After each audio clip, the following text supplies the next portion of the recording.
When you think about how much money you make versus how much you need to spend in order to keep yourself afloat, do you sometimes feel vexed? I know I sure do. We live in a system that functions in such a way that too many people are earning less than the amount of money they would need in order to live comfortable and worry-free lives. At the same time, though, the system also compels us to feel like failures when we do struggle financially. This is all especially true for millennials. Now, what does this have to do with an anime that takes place in the 90s?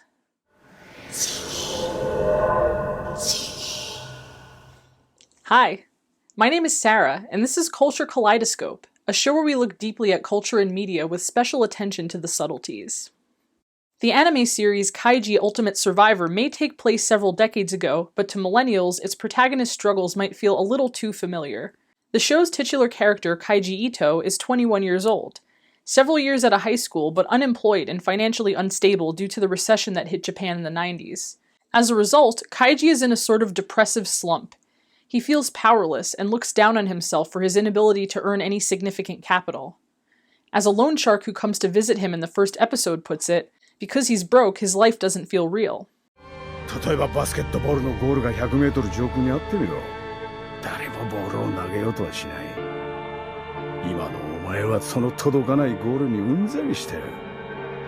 欲しいものがあっても全部ショーウィンドウの向こう側。お前には届かない。その買えないストレスがお前から覇気をなくし、まっさぐな気持ちを殺している。This is a feeling that a lot of millennials can probably identify with. As you might be able to tell by my side part, I myself am a millennial, and in fact, my birth year is right around the center of the millennial range. I was born in 1990, which means I'm turning 31 this year. More relevantly, I graduated high school in 2008, the same year that the American economy crashed. Due to the unfavorable economic circumstances that surrounded us when we entered the working world, millennials got the short end of the financial stick. According to a 2017 article from the Pew Research Center, although we make up the largest adult population, millennials head fewer households in both the baby boomer generation and Gen X. We're also the generation with the most households living in poverty, and fewer of us own homes than those in our parents' generation did when they were our age. Media outlets with vested interests in perpetuating the status quo, and the uncritical or otherwise complicit people who work for them, like to tell us that it's our avocado toast and $5 lattes that are preventing us from buying houses, but in reality it's a lot more complicated than that. In reality, our circumstances are born of a system that is built to exploit. Of course, that exploitation is not unique to millennials. We may just be feeling it harder and in greater numbers. It's this system of exploitation that Kaiji Ultimate Survivor seeks to comment on, and that's why it resonated with me so deeply. I'm not really a die-hard anime person, but Kaiji captivated me so thoroughly that I binge-watched all 52 episodes in under 2 weeks, and I spent much of my time not watching Kaiji thinking about it and wishing I was. Not only is it more gripping than basically anything else I've ever seen, but it mercilessly critiques the capitalist system that keeps so many of us trapped in debt or as wage slaves. It also conveys an inspirational message. Despite the callousness of those who hold the power, the future is in our hands. Before we go any further, I just want to give a quick spoiler warning. Kaiji Ultimate Survivor is a great show and best experienced fresh, so if you haven't seen it already, I'd suggest clicking out of this video and coming back once you have, because there are some spoilers ahead. If you want to know more about Kaiji without getting spoiled, check out the Super Eyepatch Wolf video I have linked down below. Kaiji Ultimate Survivor is an anime about gambling. In the beginning of the show, Kaiji suddenly finds himself impossibly deep in debt, and what follows are his attempts to get himself out. Crucially, the debt itself is not really Kaiji's fault. Just like your average millennial buried in student debt, it was his circumstances that compelled him to wind up in this situation. In Kaiji's case, a former coworker had approached him for help co-signing a loan and then defaulted on it and disappeared a year later, leaving Kaiji responsible. When faced with the possibility of paying monthly increments he can't afford for the next 11 years, Kaiji gets coerced by a loan shark to join a one-night gambling cruise that will give him the opportunity to erase his debts in one fell swoop. The show doesn't end when the cruise does, though. It's 2 seasons long with 5 total gambles. With that amount of material, Kaiji Ultimate Survivor is able to explore a lot of different facets of capitalism and the evils thereof. In the end, the character of Kaiji is an icon of working-class integrity, and he models heroic behavior that we can all aspire to, even in less than ideal circumstances. One of the most shocking things about Kaiji Ultimate Survivor is how cruel and callous the rich ruling class characters are. From the very first episode, higher status men refer to men of Kaiji's ilk as garbage and trash. In some scenes, the derision crosses over from insulting and dehumanizing to downright threatening. ぶち殺すぞゴミベラお前らはシャバでの戦いに負けに負け今ここにいる誰からも愛されることなく緊急しうじうじと人生の底辺を張って張って這い回ってるのだ負けていく先が地獄云々より今ここがすでに地獄の釜の底だということがまだわからんのかただ糸は垂れているおよそ半数はこの釜の底から引き上げられるお前らが今なすべきことは勝つこと勝ってここから抜け出ること心に刻め勝つことだけが全てだと勝たなければゴミ勝たなければ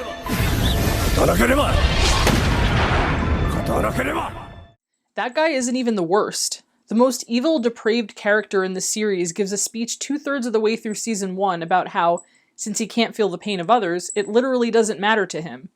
All that matters is his own happiness. There's also an absolutely deranged scene in season 2 where, well, I'll just show you.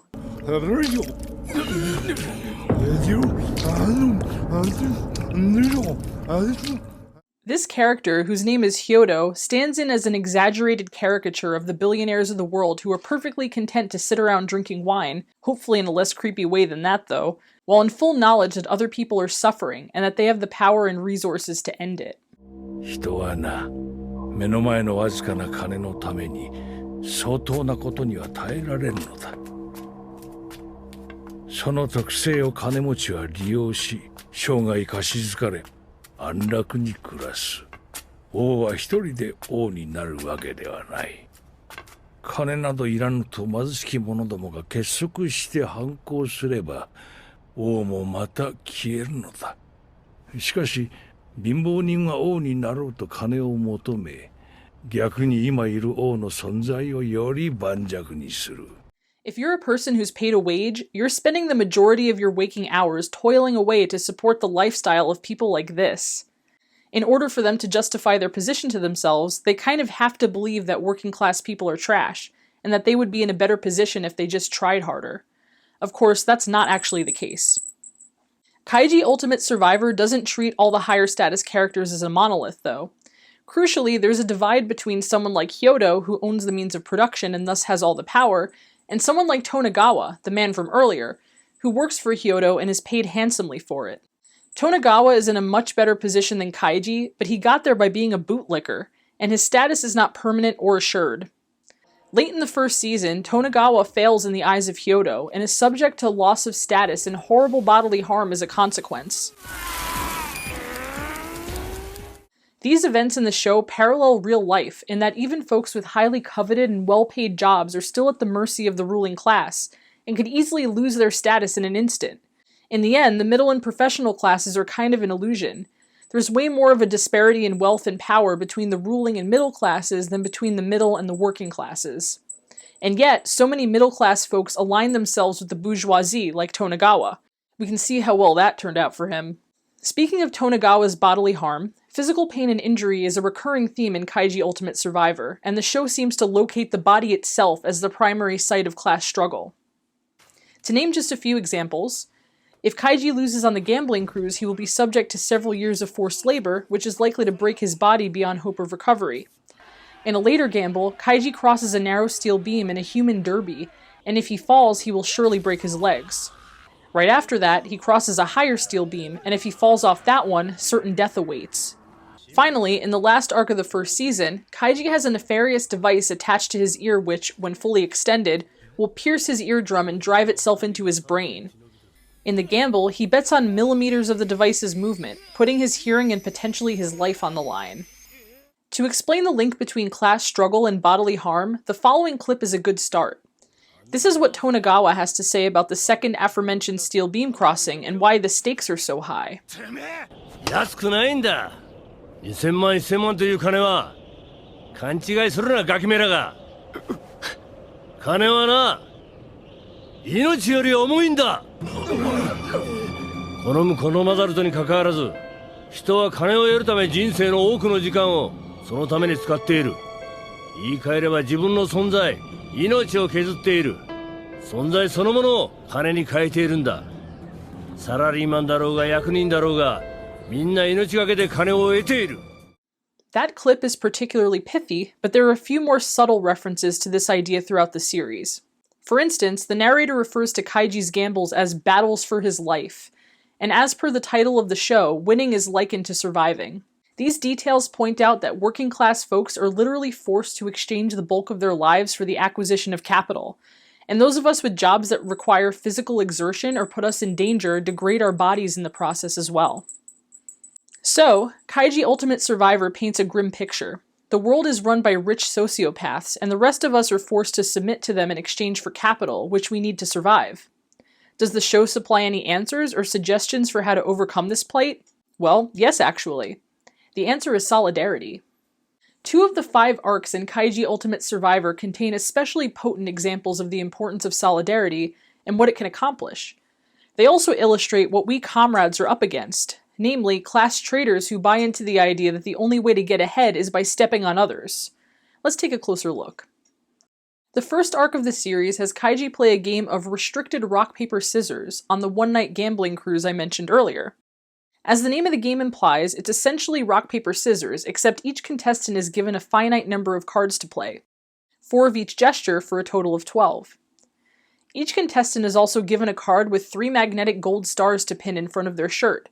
The stars represent their lives, and a loss will lose them a star while a win will earn them one. In order to avoid being carted off to the forced labor camp, the contestants must end the night with 0 cards and at least 3 stars. If they have extras, they can sell them to other contestants. If they have fewer than 3, they can use the war funds they borrowed at an exorbitant interest rate to buy more off the people who wound up with extra. Early in the night, Kaiji gets taken advantage of by a man named Funai. Funai, who unbeknownst to Kaiji has been on this exact cruise before and therefore is more savvy, persuades Kaiji to enter into drawing matches with him. If they coordinate such that they play the same cards at the same time, they'll both be able to get rid of their cards while holding on to all their stars, which would ensure their mutual safety. But Funai pulls a fast one on Kaiji. Once they have each expended most of their resources, Funai turns on Kaiji by defeating him twice in a row, leaving him with 1 card and 1 star. This is a devastating betrayal, a bona fide backstabbing, and it leaves Kaiji in an essentially hopeless situation. The only way for Kaiji to make a comeback is to unite with some of his fellow underdogs, despite having just had his faith and trust taken advantage of.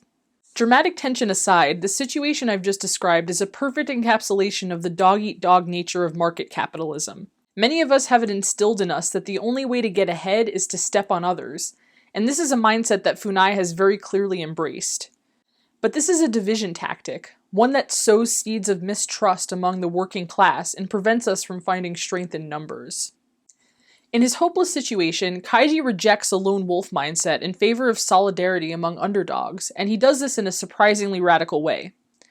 While wandering the gambling floor in a wounded haze, Kaiji spots a familiar face, Furuhata, the former co-worker who's responsible for Kaiji's current situation. Kaiji is angry at first, but soon softens when he sees that Furuhata is trapped in what the narrator calls a whirlpool of despair, having just endured a crushing loss of his own. They, along with a third man named Ando, whose resources complement their own, team up for the rest of the night. They hit some bumps in the road. It turns out that Ando is a pathetic traitor, but Kaiji doesn't hold grudges, largely because he understands the importance and power of solidarity. 勝っていたら俺たちを切っていた。それだけは疑いようがねえのさ。だが安心しろ。切らねえ。どうしてですか？悪しきを切ってたら団結はねえ。カイジさん。もし安藤を切れば、理由はどうあれ、その事実が足かせとなり、いよいよとなればこいつは自分を切るやつだと考える。3人で1単位運命共同体と誓ったのに。その下の根も乾かぬうちにグループの心はバラバラ。だから切らねえ。切りたくても切らねえんだ。ありりがとうございます。俺、ここから頑張って協力して。協力じゃねえ。一頭のライオンが3つに分かれて生きていけるかって言ってんだ。In the end, Kaiji and his team come out on top. Well, mostly. They win several extra stars, but they're also left with an extra card, meaning that one of them has to take one for the team by losing. Kaiji, being the heroic guy he is, decides to take the fall, trusting that his teammates will rescue him when the time is right. In the meantime, he's stripped of his clothes and thrown in a prison of sorts with the other losers of the night, where they can all watch everyone else through a one-way mirror. Unsurprisingly, Ando winds up pulling the same backstabby shit again. Ando is corrupted by the sight and feel of wads of cash, and he's able to persuade Furuhata to go along. Ando implores Furuhata to think about the situation rationally, taking into account the interests they'll both owe, even though, thanks to Kaiji, they've escaped the fate he's now willing to subject Kaiji to. So, in full knowledge that they're damning Kaiji to a fate of forced labor that might leave his body irreparably broken, Ando and Furuhata decide selfishly to sell their remaining stars instead of using them to free Kaiji. Kaiji is devastated, and another man in the naked prison attempts to school him about his foolishness. 捨てられて当然。人間干渉は一時、決断は結局実利に流れる。空手では救われるわけがない。当たり前のこと。カイジ君。気づくのが遅かったな、カイジ。友情や口約束でもらえるのは旅先からの絵はがきや土産、あるいは思い出というガラクター、そんな程度のもの。本当に肝心なものは決して友情なんかでは譲られない。利しかないのさ。この世で本当に欲しいものや地位を手に入れようとしたら。This speech, again, underscores the idea that the betrayal was rational and an extension of human nature. It also emphasizes the equivalence drawn by the dominant paradigm between money, power, and agency, which is another theme the show explores at length. With some clever maneuvering, Kaiji manages to free himself from the situation and get back into the gambling floor during the last few minutes of the star purchasing phase. He reclaims the remaining cash and 2 surplus stars from Ando and Furuhata, who think he intends to sell the stars and keep the extra money for himself. It turns out that this is not the case. By this point, Kaiji is utterly disgusted by all the greed and betrayal he has witnessed, and he declares that he's going to throw the money away. What this means actually is that he uses it to save Ashita, one of the men that he had met in the naked prison. Although Kaiji owes him nothing, Ashita was in a similar situation to Kaiji himself, having taken one for the team in exchange for the promise of being saved, only to have been forsaken. When Furuhata and Ando react incredulously to Kaiji's choice, wondering aloud if Ashita has some hidden fortune, Kaiji responds with this impassioned speech. バカ、あるわけねえだろ。スカンピンだ。俺たちと同じさ。カイジさん、勘弁してくださいよ。それじゃあ黙れ。言ったろ、捨てるってうんざりなんだよ。損だ、得だ、金だ、資産だ。そんな話はもう。そんなことを話せば話すほど俺たちは浅ましく醜く這い回ってることになるんだ。この地獄の釜の底をな。それが分かんねえのか。そしてそんな姿を見て主催者が喜ぶ。その互いに貶め合う仕組みを考えたバタ野郎が北総 M。 俺たちが損得に振り回されれば振り回されるほど、血道を上げれば上げるほど、結果的にそのゲス野郎の思うつぼ悔しくねえのか。悔しくねえのかよ。くそくそくそくそくそくそくそ